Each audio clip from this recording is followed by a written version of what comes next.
week on Supercars Talk, set your reactions to disbelief as Toyota confirms it's entering supercars from 2026.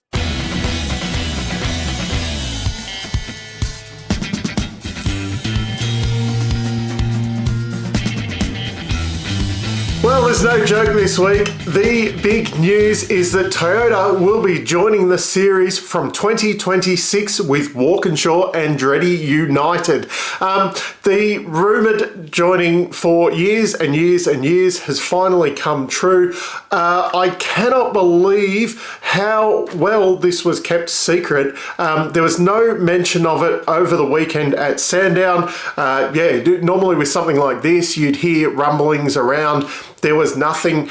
Extremely well kept secret, especially on such big news. Even talking to some people during the week, they were like, had no idea. It just totally came from left field. So the bookface commenters have all gone quiet this week, complaining about how Supercars is dead and it has no relevance. All of a sudden, they've shut up on that because Toyota coming in is massive. It's not, I suppose, like even, Nissan and Volvo and, the Erebus kind of thing coming in back in the Gen 2 days, or Car of the Future. This is huge, and for the future, I can definitely see, one of those competitor brands or whatever they're called, the ones that are trying to come up, like Hyundai or Kia, someone like that, go, Toyota's in, maybe we need to get involved in this. And also, I could definitely see one of the German brands like BMW, Mercedes, Audi coming in, seeing Toyota in there, just kind of wanting to be involved. And I think with Gen 3, the way it probably is, and as long as the aero testing and that goes fine, the engines are another issue as well, but they've got the processes down now to where I can imagine that these guys will come in now, be very competitive off the bat, but also the cost to actually do it is probably less because it's just a matter of fitting the bodywork around the car and going and doing that aero testing, but probably only really having to go and do all of that once, whereas back in the Car of the Future days, it seemed to be a bit of a constant evolution, whereas I think Supercars working with the homologation teams a lot more now, they'll be given targets and that's what they have to meet, rather than everyone pushing the envelope as new ones come in. So hopefully the barrier to entry is a bit less, so you do see someone, say Hyundai for example, coming in and going, well, we only have to spend a few million to get the initial off the ground running, and we might only have to pump in a couple of million to a team each year. Now of course Toyota have confirmed that they will be joining with Walkinshaw Andretti United, but I suppose the big announcement on that one, unlike the previous ones that just stuck with one team, Toyota has confirmed that they will be running 4 cars. Well, their plan is to run 4 cars from the start of 2026. So of course that opens up who will be the second team. Everyone's putting 2 and 2 together, getting 5. It'll be Charlie Schierkewolt because he is the biggest customer of Toyota forklifts, at least within Australia, possibly even the world. We already see Hino on the car, which is the Toyota truck division. They've had Toyota forklift sponsorship over the years, things like that. All of that kind of makes sense. But do Toyota have bigger ambition? And if there's money attached with this secondary team, it might not just be that, hey, do you want to run our cars? It might be, here's an extra budget for the year. So I'd imagine everybody except maybe DJR and 888 has probably made a call to Toyota since this announcement came out, said, hey, what's the go here? Do we get some budget with it? Would you like to come and have a look at our facilities and what we can offer you?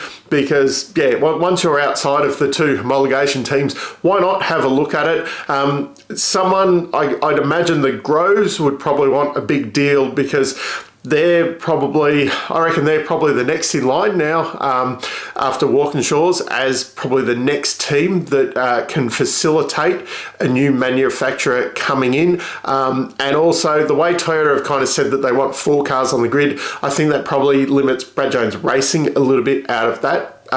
Yeah, but 6 Toyotas, well, yeah, stranger things have happened. I wouldn't also be surprised if one of the other teams, even probably talking to Toyota, we might even see 6 on the grid by that point. A lot of people have been commenting about Ford backfilling the Walkinshaw Andretti United slot there at Ford.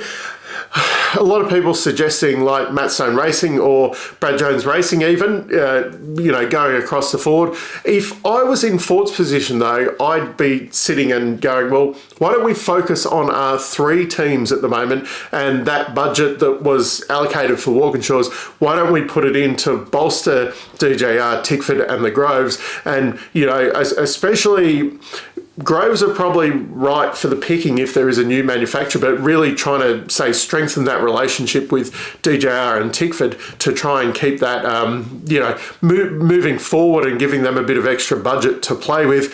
Of course, I haven't mentioned the Blanchards there because, well, they're a bit of a basket case at the moment, and people have been quick to kind of, Blanchards have got a technical alliance with Walkinshaw's at the moment, so they'll be the second Toyota team. But why would you, if you were Toyota, really at the moment looking at it, would you really want to be involved with the Blanchards? So at the end of the day, this is just an awesome bit of news for the sport. It's very hard for the usual negative people to get negative about this one. Let them go back to complaining about how Sandown wasn't on free-to-air. And give the sport its moment in the sun with this great announcement. It's a long wait, obviously, until the start of 2026. It's not like it will be coming in for the start of next year, but that does also, I suppose, give time for if there's any other manufacturers that want to kind of make the move decision now. Obviously, these things take a long time, but it does, could we see a 4th brand on the grid for 2026 even? Now, there's a couple of other little news items that happened during the week that I want to cover off before we get into the interviews. Plus, I will also have a special episode later on, hopefully this week, if I get time to edit it together, with the twin cams from Matt Stone Racing. I got to spend a bit of time with them at Sandown, so that will be in its own special video, but we will very shortly. I'll have my interviews with Brad Vaughan and Campbell Logan as to how they went over the weekend. But the other news to cover off this week is Brad Jones Racing and Triple 8 have done an alliance, much like what Blanchard Racing Team has done with Walkinshaw this year and what Team 18 and MSR already have with Triple 8, so we can expect them right at the front of the grid. Well, actually, this has been going on for a couple of rounds already and it's just been announced. But has that been why Brad Jones Racing, especially Bryce Forward, has been, kind of increasing his competitiveness over the last couple of rounds? Maybe that might be an enticing place to go and buy a seat for next year if you have a budget right now looking for a seat next year. Also, full course yellow, a big talking point over the Sandown weekend. I've heard a rumour that they want to increase the speed limit to 100 k's because it's hard for the drivers at full speed to slow down to 80 when it gets... Okay, this is where things like this are stupid, because there's an incident on the track where you want to get marshals out there to help the person or get the car out or whatever, but the drivers are staring at their dashboard to get the countdown correct to lose the least amount of time instead of focusing on what's around them. So that's why you're seeing them plow into each other. Why can't we, instead of worrying so much that someone might get inconvenienced because someone has crashed and we need a safety crew out there, we've decided that we need a safety crew, so why are we still trying to race? We need to neutralise it somehow, so shut the pits when the yellow flags come out. If it's a situation where you're in the middle of a pit stop sequence or whatever, and it's deemed that the cars maybe a single wave yellow kind of thing. Let them race and do their pit stops and whatever, and then we have a safety car to get rid of that car. But the big issue is, once again, then, okay, you're at an incident at Bathurst, you've got areas of the track where you would be under 100 Ks in actual race conditions, where likely say that's where an incident is that needs to be cleaned up, and you've got drivers that are not paying attention to what's going on around. They're more worried about maximising their time under these conditions rather than, trying to actually slow down for the incident. But I will be ranting about this until the end of time, because I still don't think this is the right way of going about it. Let me know down in the comments what you think about that. Also, there was a stuff up in the rules that I was a bit critical last week of Brad Jones Racing trying to serve their penalty under the safety car, because everyone knows in the rules you can't serve a penalty under safety car. Well, the thing was, you could actually serve the penalty under a full course yellow at Sandown, because the rules stated that you can't serve the penalty during the safety car or red flag period. Nothing about the full course yellow. So maybe I was a bit critical with Brad Jones trying to serve that penalty, although they served it under the safety car, not under the full course yellow. The last little bit of news this week is that Erebus is suing Scott Pye for comments he made during the Apex Hunters United podcast. Now, I'm not a big one for singing praises. I want you to watch this rather than going and watching other things. But I'm really enjoying what Scott Pye's doing out there. Probably been a bit critical of him as a personality and driver over the years, but my God, this year at the moment, what he's doing, my opinion, probably a little bit wrong of him over the years, now that he's got free speech all of a sudden. And I remember listening what he said about Erebus, and it sounded like it was his opinion rather than him actually slandering the team or anything. Also, them handing it to him the night before Sandown, just trying to rattle him for the weekend and all that. It doesn't. It leaves a bad taste in your mouth. Thank God I've never said anything bad against Erebus, because, I definitely don't have the funding there. So all hail Erebus, and everything they do that's great for the sport. I don't have an opinion on anything you're doing wrong. Thumbs up from me.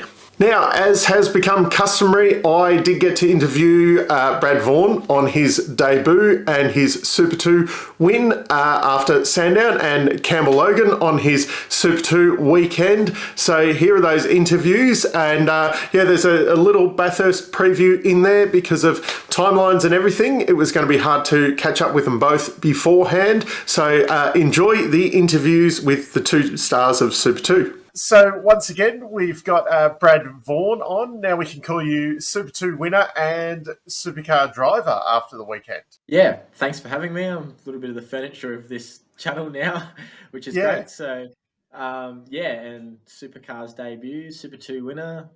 Pretty good weekend, I reckon. Yeah, not bad. What I'd like to start off with, though, is crashing into your teammate in practice. What happened there? It's the Sandown pit entry is notorious for this, and I'll put my hand up, and I got a bit to blame to do with that, and so was Lockie. One of those things, Lockie was coming in the pits just as I was coming onto the straight, and a bit of contact, and we had a bit of a joke about it after, and had a few of the news people from Speed Cafe and whatever questioning me about it, but thankfully not too much damage, because that's not the way you want to start the weekend. Definitely not. It probably looked a bit worse than what it was, I think. Yeah, it's only cosmetic stuff, stuff that can be fixed reasonably easily, and the mechanics did a really good job to get it back out for the next practice. Finally getting that duck off the back and the first Super 2 win. You in the end, I suppose you made it look pretty easy there. Led from start to finish, so can't ask for much better than that. Got a great start, and then just sort of it's about looking after your tyre and managing all the safety car restarts there were, and all the things that a race throws up at you, and to win the race by just over a second. I think it was 1.2 seconds. It's pretty good. It's very exciting, and then got to make your main game debut. Yeah, it's one of those things. I didn't have very long to celebrate because I had to get straight into the Gen 3 car for the Boost Mobile wildcard. And we had a clean day. Our objective was to finish on the lead lap to bring the car home straight and gain some experience with Bathurst, and we did exactly that. Didn't feel out of place once. We were, for me, I did 93 laps in the car, which is a huge stint. You did the most out of any of the co-drivers, didn't you? By a mile, yeah. I think there was only one driver who did more laps than me in the whole race, and that was Chaz. So, lots of laps, and that was good for me. Good to see how I physically felt after a long run, which was good. I felt fine, and also to race all the main game drivers is pretty cool when you're driving around and you know that's Cam Waters and that's Thomas Randall and these are the actual drivers I watch.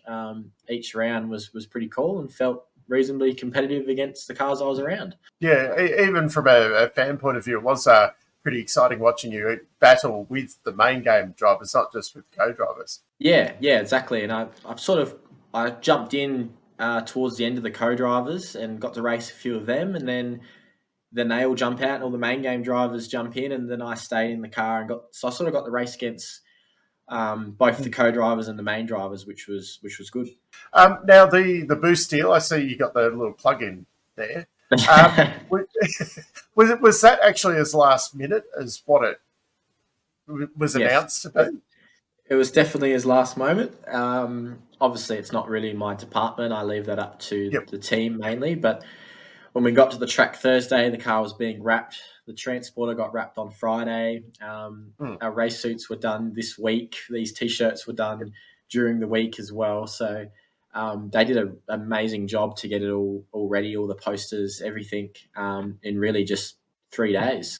That was the thing that really surprised me. I did actually see the guys wrapping the truck on the Friday morning, which was kind of the giveaway, but I was surprised at everything else being ready in that time, like especially like the race suits. Yeah. It was the race suits aren't completely custom fit like my Tickford suit is, but it certainly does the job, and really the hats off to the whole Charter family and Matt, Brains, everyone in that team, that all the mechanics that got everything ready, because when they're still sticking up the transporter on the Friday morning, you definitely know it's last moment. Yeah, no, they did a very good job, I think, given the time involved in that. But now looking forward to Bathurst, I suppose you've got a bit more time to plan on that now and go through everything from Sandown and improve. Yeah. Sandown was, even for the Charter family to have the Gen 3 car and the mechanics all to learn the car and everything that goes with running a main game race was a lot to get ready for them. And now they've done that. Now we can start ticking off all the smaller things that caught us out over the race weekend and get on top of that for Bathurst, because Bathurst, it's double the distance. It's 4 days, extra media commitments, more dangerous racetrack. Everything gets amplified from Sandown.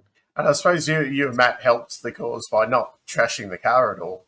Exactly right, and that was the main goal. I saw there was an article on Supercars saying that we brought the car home clean, and that was exactly our goal. There was plenty of co-drivers out there that threw the race away for their main driver, and we weren't interested in that. We just needed to roll around, finish the race, log some miles, log some laps. You're not learning anything while you're stuck in the gravel trap or in the pits. So that was the aim for Sandown. So that was an awesome weekend, and I was glad to see you finally make a main game start and also get that first Super 2 win monkey off your back in the same weekend. Yeah, the Super 2, we've been so close to winning one for a while now, and for to finally come together the way it did on the Sunday there was perfect. So now we just got to continue that on to Bathurst to show everyone that this, it's not a fluke. We can do this, and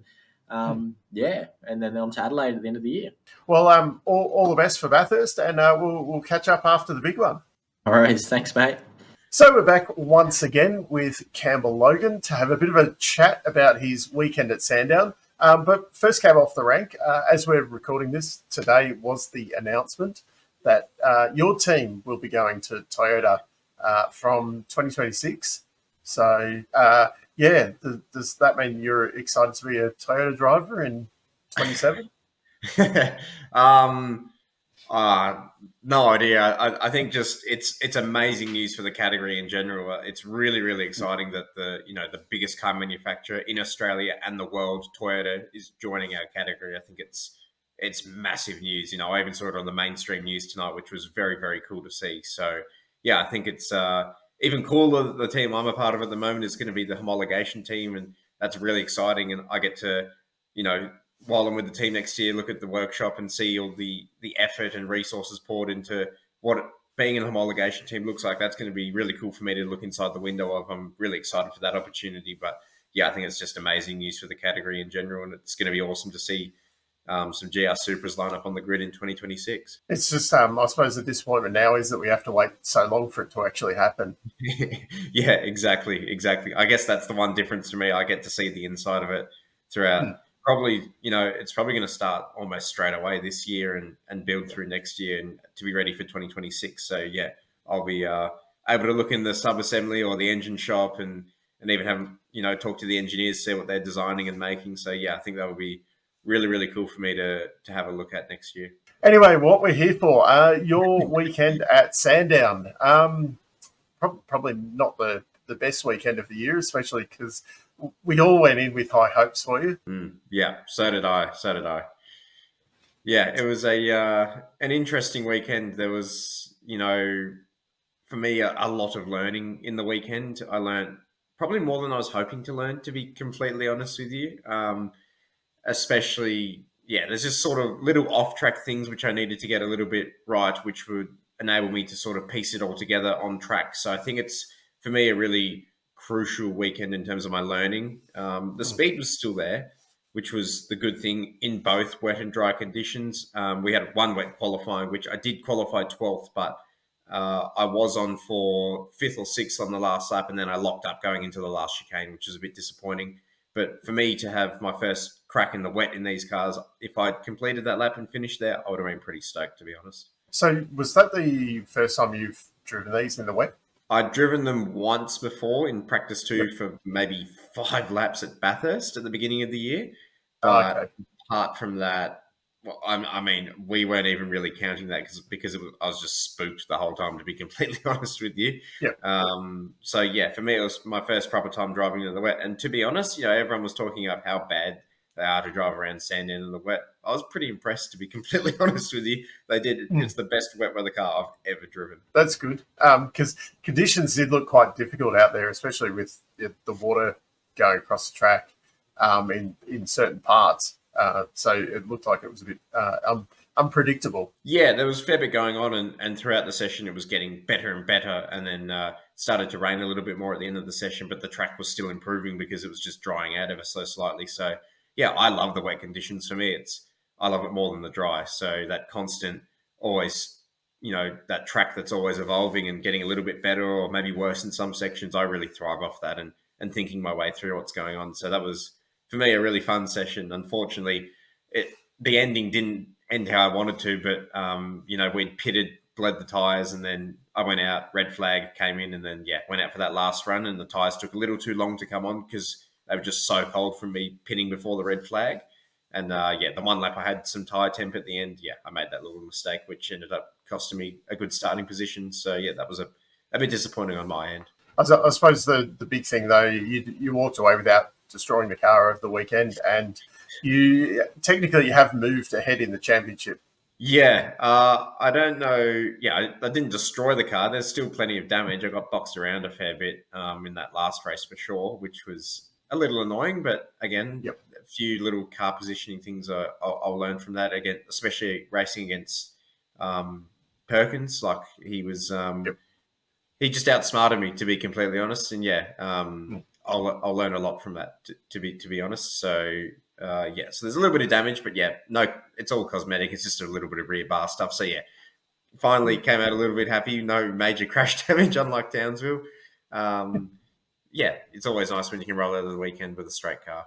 And moving forward now, what's planned between now and Bathurst? Not a whole lot, to be completely honest. Just getting ready for Bathurst. I mean, it's obviously only 3 weeks away now. So, yeah, just getting stuck right into my prep with all my sim work and onboard footage. So there's plenty of stuff for me to watch from this year when we were there with Zach, because he was at the front, but also last year with Zach and Woody when they both had some really good speed in qualifying in the races. So, yeah, that stuff. And even, going right back to when Chaz was racing the car and being able to watch his onboard of the Lap of the Gods, that sort of stuff's really cool to watch, and it's really good for my preparation for the round. So you just bolt in the 2021 Bathurst setup? Yep, that's exactly what we do.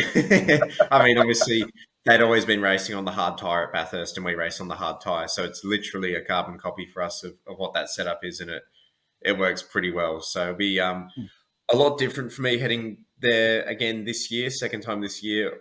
Obviously, the first time we raced there was round one. I had done one test day in the car. I had no confidence whatsoever. So I'm really looking forward to getting back there with a lot more confidence in the car and knowing what the car's capable of and knowing what I'm capable more of now. And for me, that was one of the big learnings at Sandown over the weekend, just knowing what I'm capable of doing in the car and trusting my feeling and having that confidence in myself. So, yeah, I'm actually really excited to get back to the mountain with a bit more confidence. Oh, that's good. And we'll once again be here cheering you on. And, hopefully you will be battling up the front there with your teammate who had a pretty impressive weekend, actually. Yeah, Zach had a nice measured weekend, and it was really cool to see him take the round win. It was obviously nice for me to qualify right alongside him in 6th on Sunday in the dry. We were 5th and 6th, and I bet him off the line, but obviously he didn't get hit at turn 1, so there was no sort of bad consequence for him. But yeah, it's nice to start trading dry lap times with Zach in qualifying trim, and he's just a little bit more of a complete driver than I am at the moment. He's obviously in his second year, so yeah, I think if I can get those little 1%ers off track a bit better, which I learned a lot about at Sandown, then I think there's no reason why I can't be, back up towards the front at Bathurst. Sandown wasn't a terrible result. Like, I'm sitting here disappointed with finishing 8th and 9th, but for me, that's to still be in the top 10 and disappointed. It's a long way from where I was at the beginning of the season in the first 2 rounds. So yeah, I think if I can just get the little things a little better off track, then it's just going to mean I can just put a whole weekend together and have a strong result like I did at Townsville, and hopefully go 1 or 2 better and pick up a trophy. Yeah, well, as I said, we'll be here cheering you on. So look, let's hope you sort all that out, and we get a great result. Perfect. Thanks, guys. Appreciate it. Once again, a massive shout out to Brad and Campbell for spending time with me talking about the racing over the weekend. It's great to see them moving forward, and I can't wait to see Brad getting his main game Bathurst start in a couple of weeks. So keep an eye out for that. And over the next couple of weeks, I will be doing my big Bathurst preview as per usual. That'll be split over the next couple of weeks. Plus, hopefully that the interview with the twin cam from Matt Stone Racing that I got to do at Sandown will be out. So keep an eye out for that. But yeah, down in the comments, are you excited about Toyota coming in? And what do you think about upping the speed under full course yellow? Because it kind of defeats the purpose, I think. But anyway, that's only my opinion, so please don't sue me, Erebus. Until next time, I'm still Dave, and I'll catch you later.